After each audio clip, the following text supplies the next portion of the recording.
और मोमिनो, मुशरिक औरतों से जब तक ईमान न लाएं निकाह न करना, क्योंकि मुशरिक औरत खा तुमको कैसी ही भली लगे उससे मोमिन लौंडी बेहतर है। और इसी तरह मुशरिक मर्द जब तक ईमान न लाएं मोमिन औरत को उनकी ज़ौजियत में न देना, क्योंकि मुशरिक मर्द से खा वो तुमको कैसा ही भला लगे मोमिन गुलाम बेहतर है।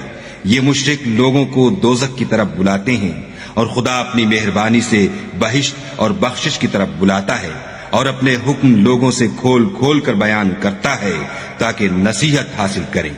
और तुमसे हैज के बारे में दरियाफ्त करते हैं, कह दो वो तो निजासत है, सो अय्याम हैज में औरतों से किनारा कश रहो और जब तक पाक ना हो जाएं उनसे मुकारबत न करो। हाँ, जब पाक हो जाएं तो जिस तरीक से खुदा ने तुम्हें इरशाद फरमाया है उनके पास जाओ। कुछ शक नहीं कि खुदा तौबा करने वालों और पाक साफ रहने वालों को दोस्त रखता है।